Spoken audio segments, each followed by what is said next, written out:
Komunikasi on mic. Gimana nih kalian semua kabarnya? Semoga sehat selalu ya. Buat kalian yang lagi sakit, semoga cepat sembuh. Nih, pasti kita semua pernah dengar kalimat yang namanya tak kenal maka tak sayang. Makanya, sebelum kita mulai podcastnya, alangkah baiknya kita perkenalan dulu kali ya. Halo semuanya, perkenalkan nama aku Tiara Jusrina Pratomo yang biasanya dipanggil Lala. Hari ini aku bakalan menjadi podcast di sini ditemani dengan temen aku. Halo semua, nama aku Granita Tikani Hasibuan. Teman-teman sekalian boleh panggil aku Gray ya, biar lebih praktis. Nah, hari ini aku bakal nemenin Lala sebagai co-host. Jadi hostnya bukan cuma satu, tapi dua sekaligus. Nah, teman-teman tenang aja, hari ini tuh podcastnya tuh bukan double job, tapi double keseruannya. Nah, Lala, kamu tahu nggak sih hari ini tuh suasananya tuh kayak agak beda gitu. Kayak bener. ada yang spesial gitu, lagi nunggu-nunggu sesuatu penting gitu. Aku ngerasain juga sih. Oh, kamu ngerasain? Iya. Aku juga sih. Jadi ini tuh mirip kayak kita lagi denger nungguin chat dari gebetan gitu. Penasaran, deg-degan gitu. Kamu tahu Tapi nggak kira-kira apa? kita nungguin apa ya? Iya, nungguin apa tuh? Aku tahu.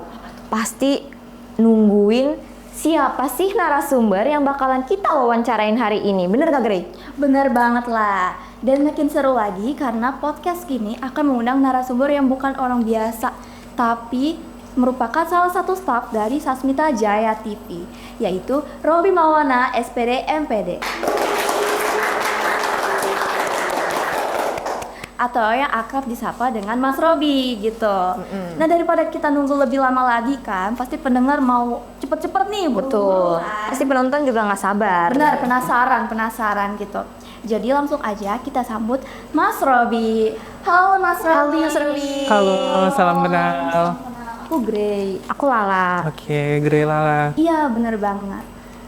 Jadi Mas Robi, terima kasih banget udah mau nyempetin datang hari ini podcast ya, karena kami tahu banget jadwalnya Mas Robi ini padat gitu. Jadi ini merupakan kesempatan banget buat kami untuk episode podcast hari ini naik level. Betul banget. Siap-siap.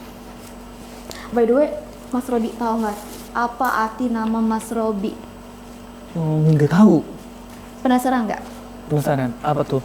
Jadi arti nama Mas Robi itu yang pertama R. Mas Robi ini orangnya ramah. Oke? Terus O, Mas Robi itu orangnya objektif. Terus B, Mas Robi ini orangnya bikin inspirasi. Bener banget sih itu. Keren nggak? Banget.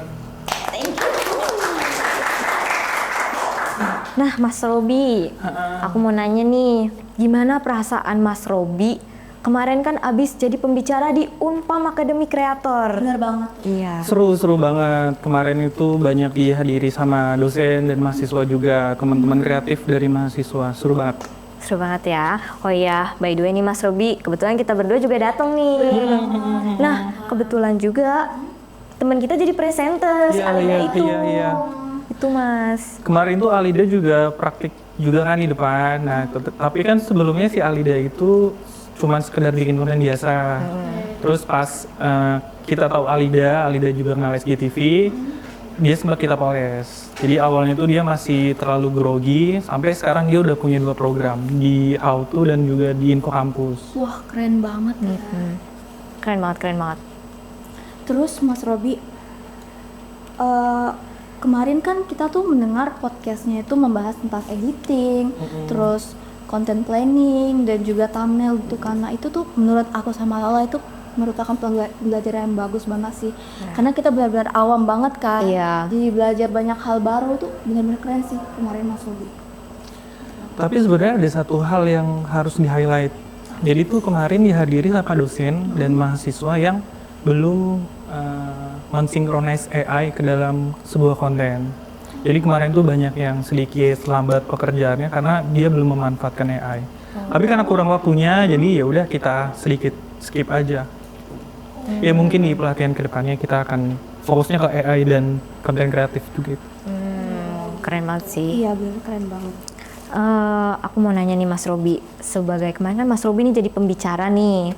Mas Robi bisa nggak kasih tips gimana caranya biar nggak demam panggung waktu ngomong di depan umum gitu?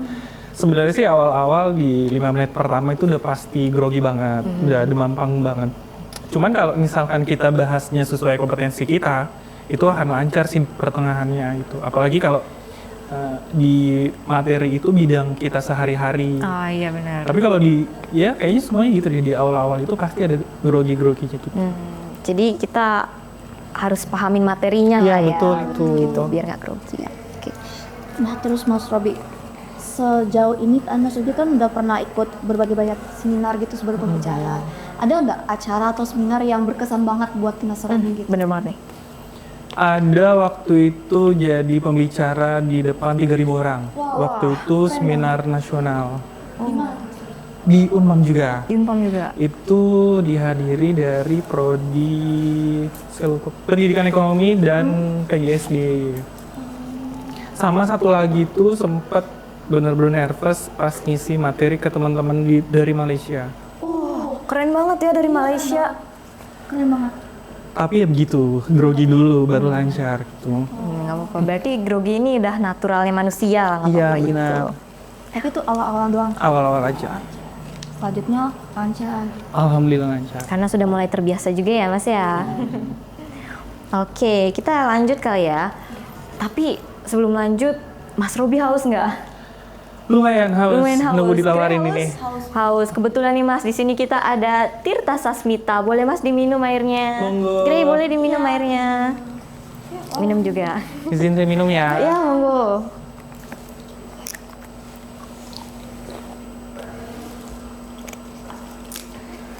Seger banget. Emang the best. Oke, kita lanjut ya. Mas Robi, boleh dong ceritain gimana awal mulanya Mas Robi ini bergabung ke Unpam? Bergabung ke Unpam. Iya. Ceritanya klasik banget. Sumpah, kayak dibikin-bikin. Jadi tuh, saya lupa semester 5 atau 6. Dosen saya pada saat itu yang sekarang menjadi direktur SJTV. Jadi, waktu itu ada mata kuliah yang mengharuskan tugas UASnya itu membuat sebuah produk pembelajaran. Di situ saya membuat produk pembelajaran itu video animasi. Jadi saya buat video animasi tentang, saya lupa, valuta asing itulah. Nah terus dari semester 5 atau 6, di semester 7 saya dipanggil. Saya juga lupa kalau pernah mengerjakan tugas itu. Nah kebetulan yang buat produk digital itu cuma saya. Kalau teman yang lain tuh cuma produk buku, makalah dan sebagainya. Saya dipanggil waktu itu di Abnormal dekat Pamulang. Jadi pas dipanggil itu diajakin ngobrol, kamu mau nggak bergabung ke LP3? Jadi sebelum di SJTV saya bergabungnya di LP3 dulu. Nah dulu dipanggil itu alasannya kamu itu pernah bikin video pembelajarannya gini bla bla bla gitu. Nah akhirnya pas dipanggil sama Kak Putut diminta penjelasan itu bisa nggak membuat lagi video-video atau konten seperti itu. Terus saya jawab bisa. Nggak banyak percakapan, itu hari Jumat saya ketemu di Abnormal. Di hari Sabtu diminta kirim CV. Nah di hari Minggu Minggu malam dikabarin kalau Senin itu disuruh interview oleh sekarang Pak Warik 1 Pak Dr. Ubed Al-Faruq. Nah akhirnya pas di hari Senin itu posisinya saya lagi nginep di rumah teman, jadi nggak siap banget di hari Minggu, jadi masih pakai pakaian main aja gitu. Untungnya pakai flanel. Terus hari Senin dikira cuma interview, ternyata langsung kerja. Langsung kerja. Terus posisinya kalau waktu itu masih mahasiswa juga kan ya, mikirnya wah kalau ditawarin kerja di Unpam, terus masih mahasiswa Unpam, kayaknya privilege deh nanti kalau ketemu dosen-dosennya gitu. Akhirnya benar. Hari Senin masuk kerja, hari Selasa tuh udah bikin kartu rekening, ID card dan sebagainya itu. Wih gila, keren. Keren banget. Sebenarnya asik banget ya itu ceritanya, tapi kayak ya memang kenyataannya seperti itu. Itu nggak klasik sih. Maksudnya panjang juga. Pasti banyak rasa gugupnya juga di situ tuh. Iya, gugup banget. Wangi kan pas mepet waktu tuh. Iya, benar-benar. Untung pakai flanel Mas. Nah Mas Robi, aku nih kan tahu ya aku nyari informasi kalau Mas Robi ini S1-nya dari pendidikan ekonomi. Iya, Dan lalu Mas Robi lanjut S2-nya di teknologi pendidikan. Nah, alasan Mas Robi untuk lanjut ke S2 nih apa sih? Sebenarnya waktu itu tuh iseng, Iseng. sumpah nggak punya niat untuk lanjut S2. Udah gitu latar belakang saya juga bukan dari pendidikan. Kayak kuliah pada saat itu pengen coba merubah hidup. Kayak kalau kita punya jabatan di jenjang SMA, SMK, pasti nanti akan tergantikan sama yang bergelar S1. Nah, pas saya punya gelar S1, saya coba iseng karena di S1 itu nggak banyak hal yang saya dapat. Jadi di S1 tuh lebih banyak teori dibanding prakteknya seperti itu. Sedangkan passionnya itu di bagian kreatif, seni seperti itu. Sebenarnya agak bentrok. Tapi karena udah terlanjur masuk Unpam, terus ya udah dilanjutin aja. Pas S2 tuh nggak punya niatan untuk coba mau lanjut niat gitu, nggak, cuman iseng, dan ternyata ya alhamdulillah berjalan dengan lancar gitu. Tapi kenapa dari awal Mas Robi nggak ambil teknologi pendidikan? Kenapa ke ekonomi pendidikan? Awalnya tertarik sama pendidikan itu sebenarnya gini, ceritanya panjang banget sampai tertarik pendidikan. Iya, nggak apa-apa. Pernah dengar pasti kalimat, kalau kalian jadi chef, gagal, hasilnya akan diketahui pada saat itu juga, makanannya nggak enak. Atau jadi montir bengkel, kalau gagal, motornya nggak bener. Nah, saya merasakan pada saat zaman saya sekolah, itu banyak guru yang nggak fokus ngajarnya. Maksudnya nggak fokus tuh kayak, guru belum mempersiapkan banyak materi untuk mulai belajar. Impact-nya, kita tuh cuman mendengarkan cerita-cerita guru, membaca soal dari buku dan seperti itu. Nah, dulu tuh pengen banget ke pendidikan karena pengen mencoba nanti ngebantu teman-teman. S1 itu kan nggak harus jadi guru, tapi S1 itu bisa menjadi mentor guru. Jadi nanti guru-guru yang mengajar itu, kita coba berikan stimulus sistem pembelajaran yang baru lagi. Gitu awal mulanya. Ribet banget sih memang. Jadi pengen coba membantu, kebetulan banyak teman-teman yang guru, terus mereka juga disibukkan dengan administrasinya, sampai lupa membuat bahan ajar untuk kegiatan belajar mengajar itu. Jadi banyak tuh yang ajarnya itu cuma mengandalkan buku paket, cuma dari video YouTube dan sebagainya gitu. Mimpinya teori doang ya? Iya. Jarang praktek gitu. Mas Robi, tadi kan udah diceritain nih awal mula masuk Unpam gitu kan. Terus tadi juga udah sempet di-mention dikit tentang awal mula masuk Sasmita juga nih. Sasmita JTV, boleh dijelasin lebih lengkapnya lagi nggak Mas? Biar sekalian sharing-sharing gitu.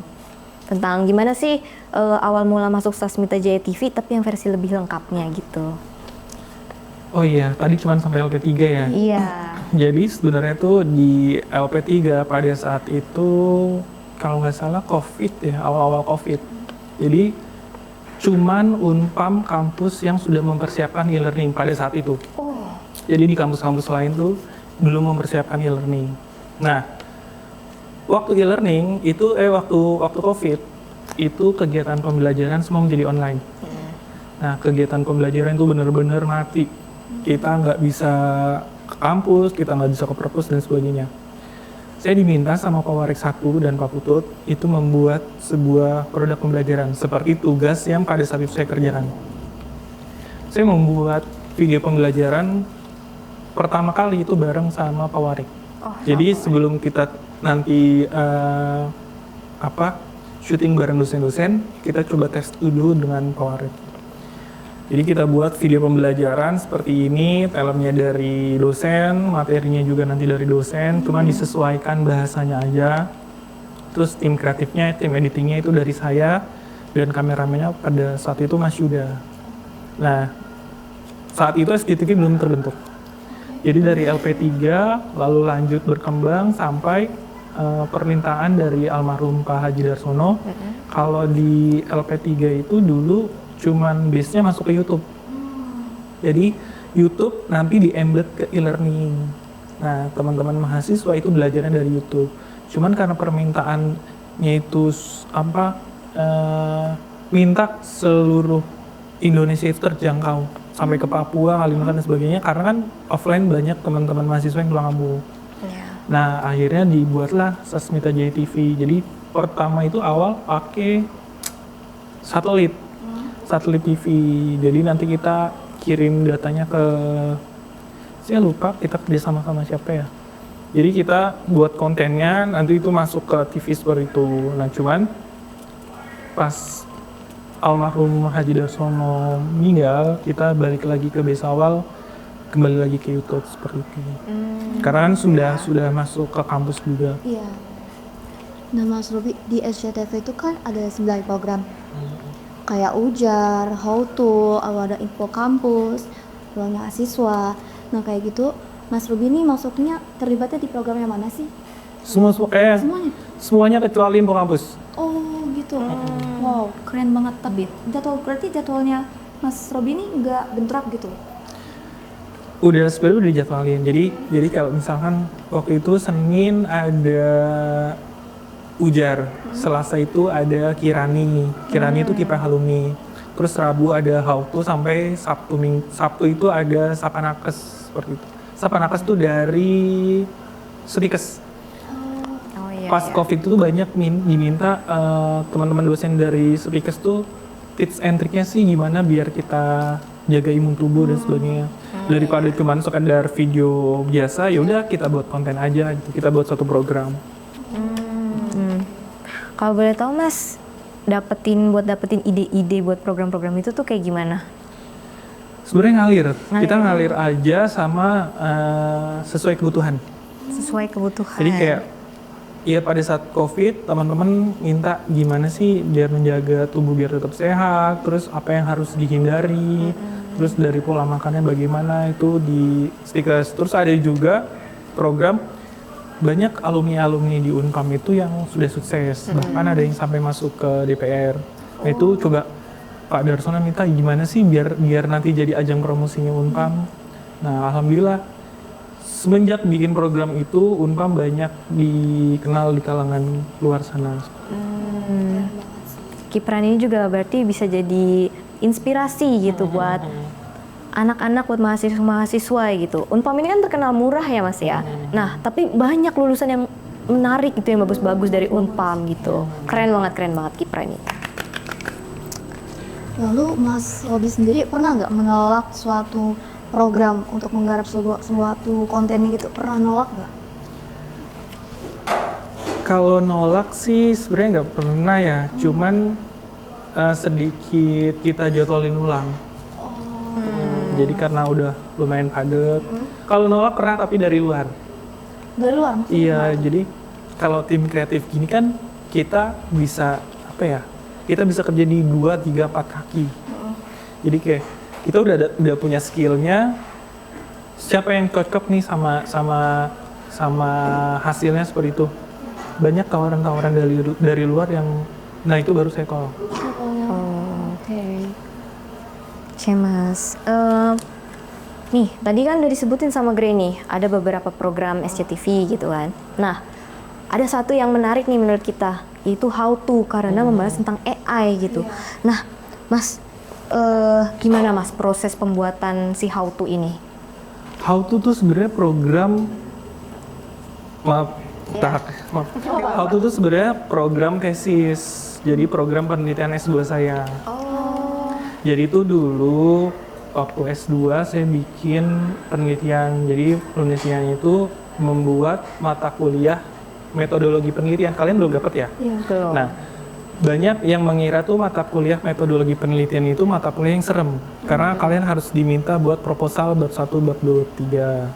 Tapi nyatanya kalau kita pelajarin itu secara fun, santai gitu, itu gampang. Nah, cuman udah mindsetnya nih kalau nanti masuk ke mata kuliah metodologi penelitian itu sempro nih bab 1, bab 2, bab 3 susah nih. Nah, awal itu saya bikin program itu saya sendirian syuting. Saya mengemas di mata kuliah metodologi penelitian biar teman-teman itu nggak sulit untuk melakukan penelitian. Karena kan kalau melakukan penelitian di bab 1 bab yang paling sulit itu di bab 1 karena ada banyak banget tahapan. Nah, saya mengemas penelitian itu biar nggak terlalu kaku dan nggak terlalu dan gampang dimengerti. Tapi di tengah jalan, sebenarnya program saya itu udah diterima oleh Prof. Agus, pembimbing satu saya. Cuman saya sendiri yang idealis. Kenapa?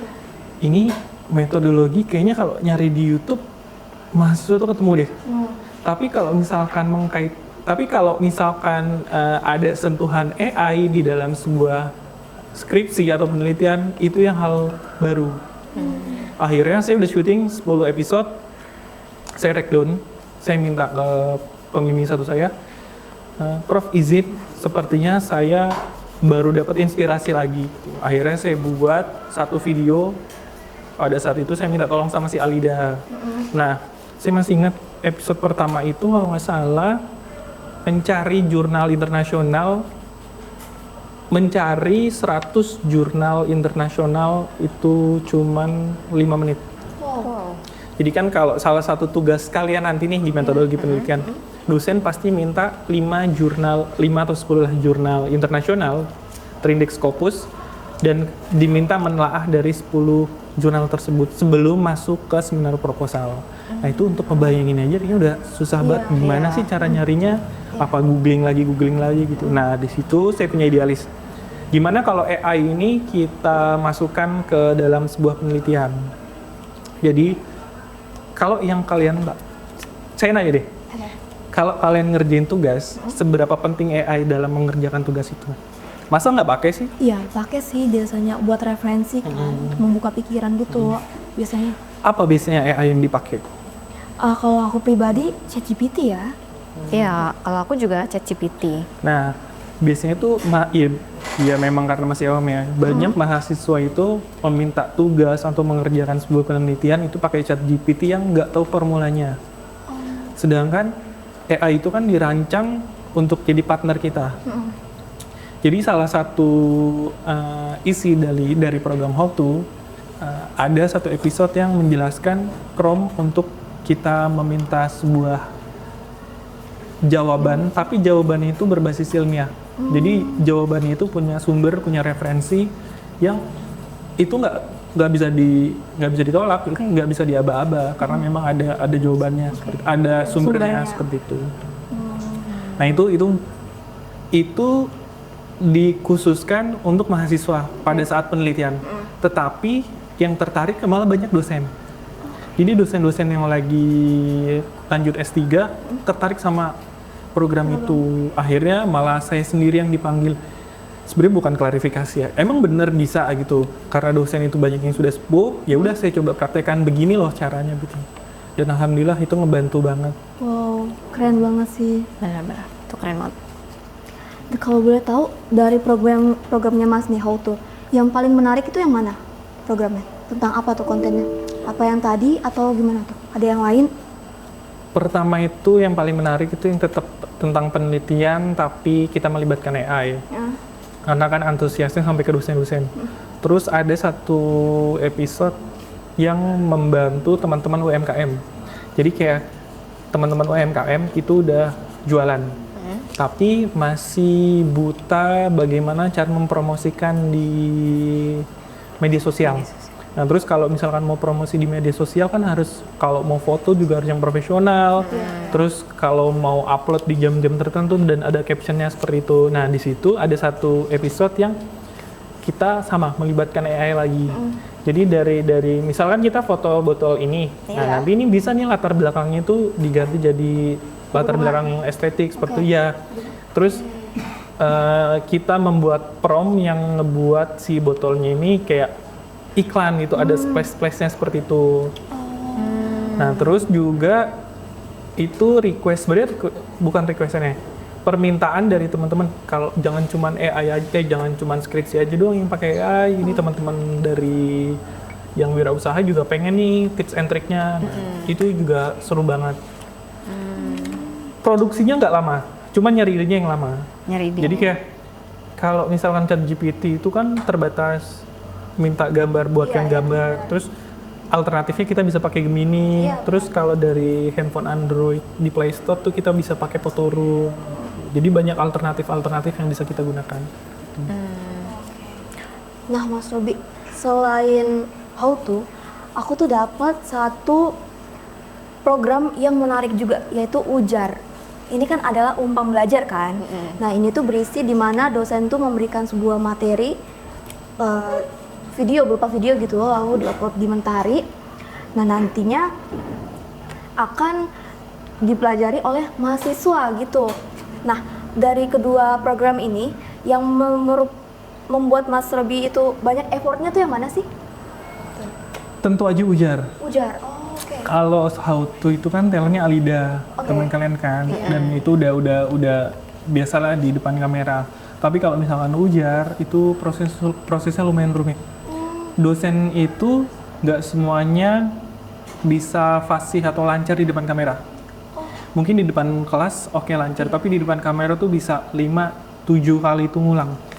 Dari awal? Dari awal.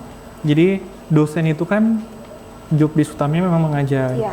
Tapi kan salah satu permintaan dari yayasan itu membuat bahan ajar, ada buku dan video pembelajaran. Jadi dosen kita latih dulu untuk membuat naskah, untuk membuat skrip, bahkan membuat PowerPoint-nya, baru dosen masuk ke in-frame di kamera. Tuh.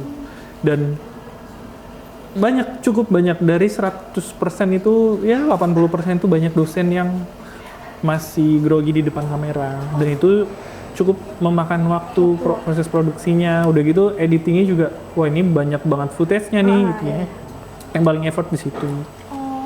Ujar ya. Ujar. Oke. Mas, boleh dong kasih tipsnya, tips and trick itu buat mahasiswa yang mau menjadi kreator gitu. Di Ilkom aja apa di seluruh prodi? Di seluruh. Oke. Kemarin itu kan pas pelatihan Unpam Creator Academy, saya bilang, saya bukan dari prodi Ilkom, saya bukan dari prodi DKV, saya dari prodi Pendidikan Ekonomi, tapi saya bisa bekerja di bidang ini. Nah, ternyata skill-skill seperti ini tuh sangat dibutuhkan di era-era saat ini. Jadi gak apa-apa di prodi lain, yang penting punya skill tambahan. Nah, skill tambahan itu harus yang nabrak. Nabrak? Maksudnya gimana? Jadi kalau saya pernah nonton podcastnya Gita Wirjawan. Jadi gimana cara kita melihat blind spot. Jadi saya di pendidikan, belum tentu keilmuan di pendidikan saya yang bisa menghantarkan saya di masa depan. Iya. Tapi saya juga belajar di bidang seni, editing, fotografi, desain, dan sebagainya. Nah, ternyata yang mengantarkan saya ke masa depan, maksudnya yang membukakan jalan saya di masa depan itu bertolak belakang sama latar belakang pendidikan. Jadi skill yang menabrak itu yang membawa rezeki saya sekarang. Nah, untuk teman-teman jangan fokus di satu bidang aja. Mungkin kalian bisa fokus di bidang komunikasi, tapi coba pelajarin di bidang-bidang yang lain seperti itu. Oke. Keren banget, keren. Terus Mas Robi sendiri kesulitan awal waktu masuk di jurusan ini tuh apa tuh? Maksudnya di konteksnya editing gitu. Biasanya kan Mas Robi ini kan dari ekonomi ke teknologi kan. Jadi dari bidang satu ke bidang yang lain gitu.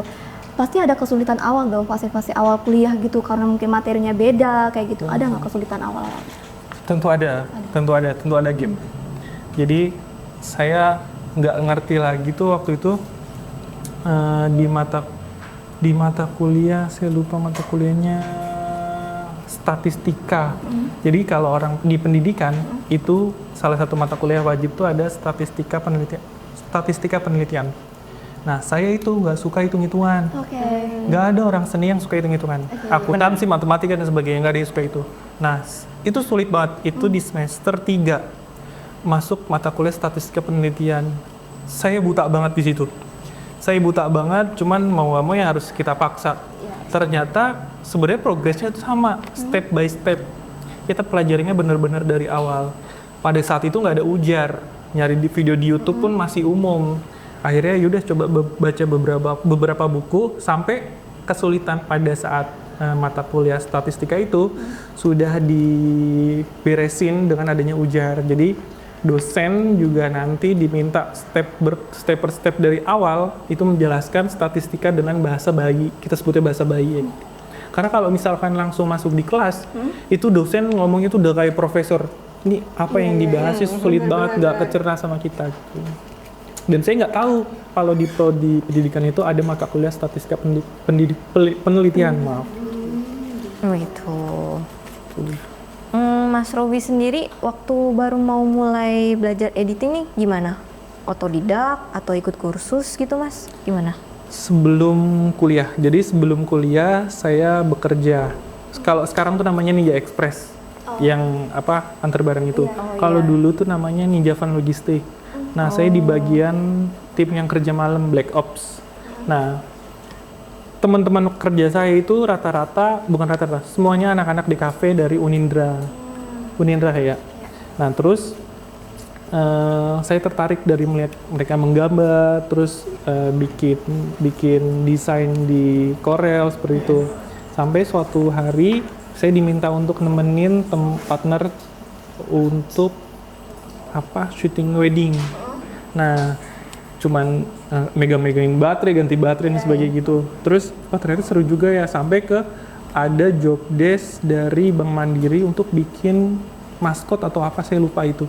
Nah, ternyata seseru itu, sampai temen pada saat itu banyak job, terus ada satu job itu foto dokumentasi kegiatan, dan saya coba, yaudah bang, gue coba ngambil deh, cobain karena udah diajarin juga kan.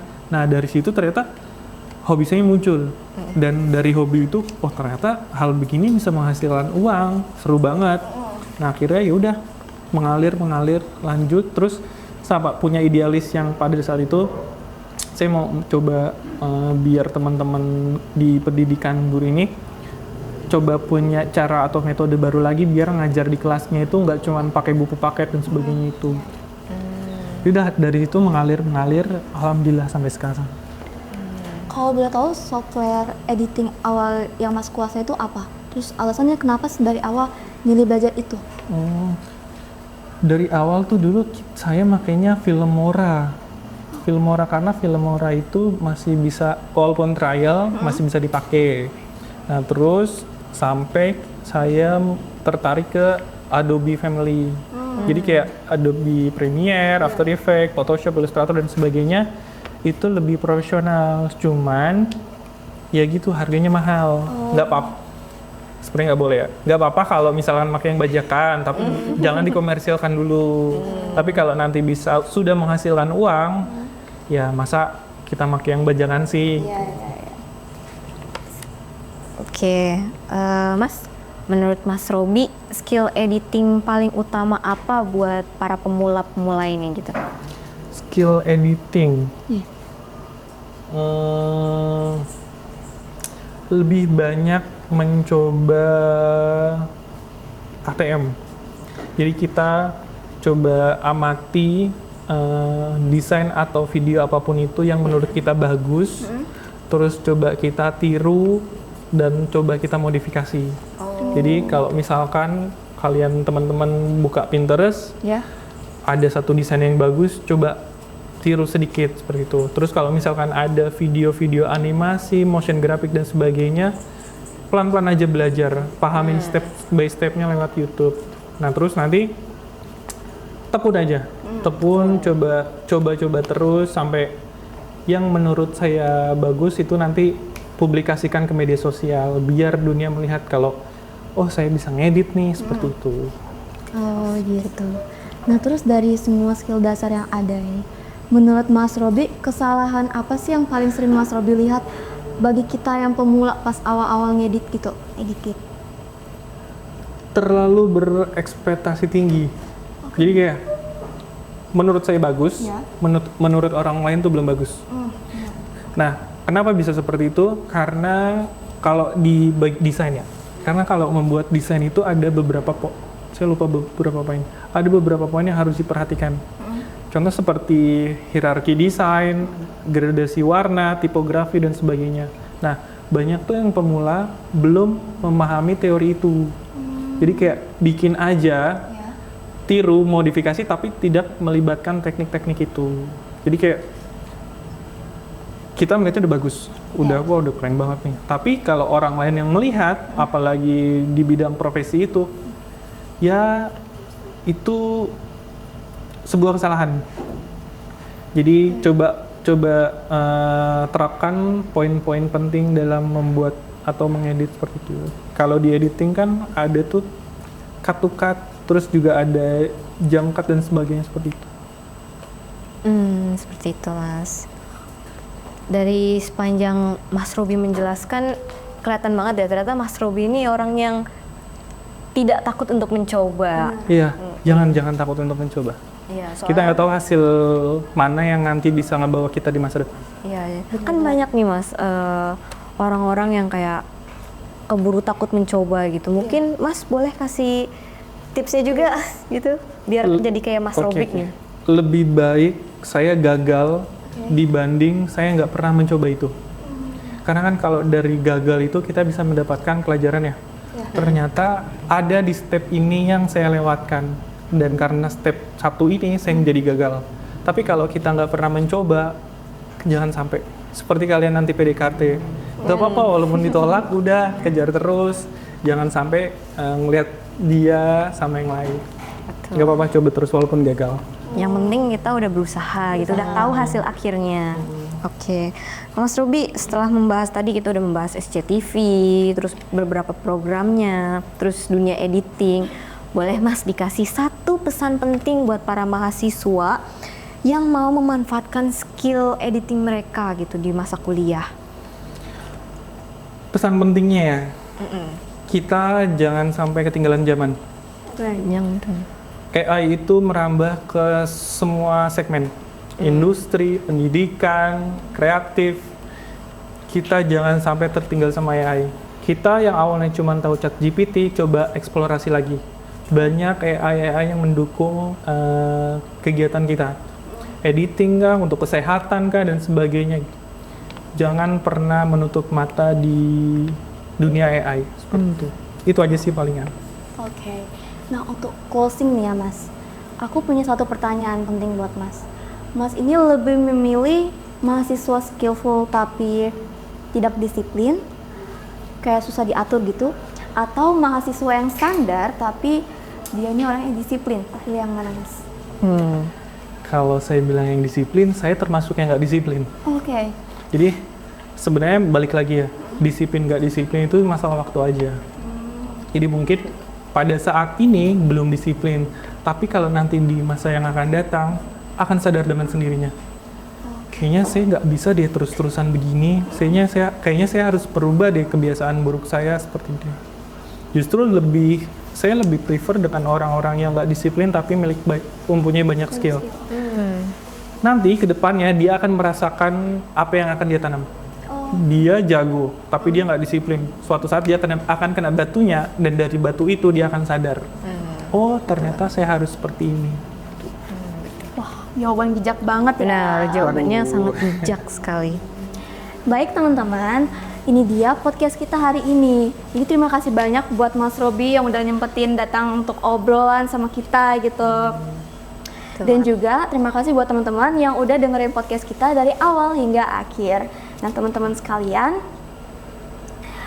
dari obrolan hari ini kita tuh mendapatkan banyak banget pelajaran ya kan Mbak? Betul banget. Dari program apa aja di SCTV, lalu bagaimana editing itu, dan banyak hal yang bisa kita terapkan gitu. Betul. Nah jadi aku mau kasih tahu ke Mas, aku mau nanya maksudnya, Mas Robi ini sering edit kan pakai software gitu kan. Nah Mas Robi tahu nggak sih kenapa softwarenya Mas Robi itu sering mati? Sering mati? Iya, sering kayak rusak gitu. Tiba-tiba rusak. Tiba-tiba rusak gitu, pernah nggak? Pernah sih sekali ya. Tahu nggak kenapa? Nggak tahu.